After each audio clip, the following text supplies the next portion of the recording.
Halo teman-teman, perkenalkan nama Kakak Nur Fauzia. Kakak di sini akan membahas tentang materi fluida statis. Mari kita mempelajari fisika dengan menarik dan menyenangkan.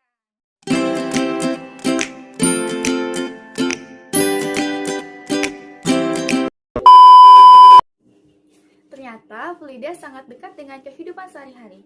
Apa yang kita minum, apa yang kita hirup, dan darah yang mengalir dalam tubuh kita termasuk fluida. Nah, sebelum kita mempelajari materi lebih lanjut, alangkah baiknya kita kenalan dulu nih sama fluida. Fluida adalah zat yang mengalami deformasi atau perubahan bentuk dan struktur secara kontinu yang dipengaruhi oleh tegangan geser. Nah, fluida sendiri itu adalah fluida yang dapat mengalir sesuai dengan bentuk wadahnya. Jadi, jika teman-teman semua berasumsi bahwa fluida itu adalah zat cair, itu salah ya teman-teman. Karena fluida sendiri itu bisa seperti zat padat, zat cair, maupun gas. Tapi memenuhi dengan syarat-syarat fluida. Nah, fluida sendiri dibagi menjadi dua, ada fluida statis dan fluida dinamis. Fluida statis adalah ilmu-ilmu yang mempelajari tentang sifat-sifat fluida secara diam atau tidak bergerak. Nah, contohnya apa aja sih teman-teman? Nah, contohnya fluida statis itu ada banyak, ada Archimedes, tekanan hidrostatis, dan tekanan Pascal. Namun kali ini kakak hanya membahas tentang fluida statis, tekanan. Sebelum kita mempelajari tekanan hidrostatis, kita mempelajari dahulu nih, yaitu densitas atau massa jenis dengan simbol ρ. Massa jenis adalah zat yang mempengaruhi atau yang dinyatakan dalam massa persatuan volume. Jadi rumus massa jenis adalah ρ sama dengan M per V. M itu adalah massa dengan satuan kilogram, dan V adalah volume dengan satuan cm kubik. Dan massa jenis adalah satuannya kilogram per cm kubik. Jadi 1 gram per cm kubik sama dengan 1000 kilogram per meter kubik. Massa jenis dipengaruhi oleh temperatur. Jadi, jika temperaturnya semakin tinggi, maka massa jenisnya atau kerapatannya akan semakin rendah. Hal ini disebabkan karena gaya koresi pada molekul-molekul tersebut semakin rendah.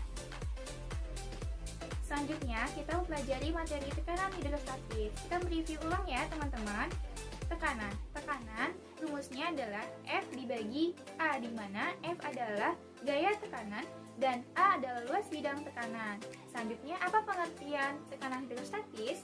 Tekanan hidrostatis adalah tekanan yang dipengaruhi oleh gaya pada bidang atau pada zat cair dan yang dipengaruhi oleh suatu ruas bidang yang berada dalam kedalaman atau ketinggian.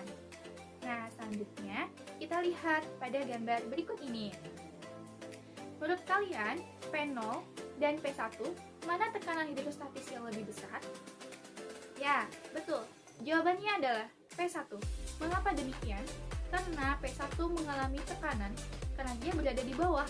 Dia mengalami tekanan pada massa jenis zat cair. Untuk P0, dia berada di atas. Dia hanya mengalami tekanan udara. Jadi, P1 lebih besar daripada P0. Untuk P0, tekanan hidrostatisnya sama dengan 0 karena tidak ada zat cair yang menekannya. Untuk P1, yaitu tekanan hidrostatis sama dengan ρ kali G kali H, di mana H adalah ketinggian.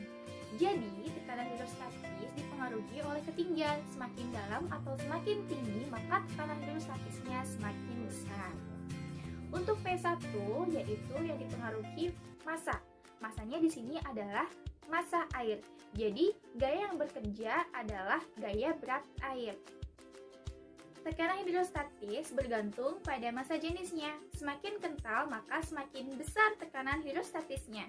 Semakin cair, maka semakin kecil tekanan hidrostatisnya. Sekian materi fluida statis yang dapat kakak sampaikan. Kurang lebihnya mohon maaf. Semoga bermanfaat. Wassalamualaikum warahmatullahi wabarakatuh.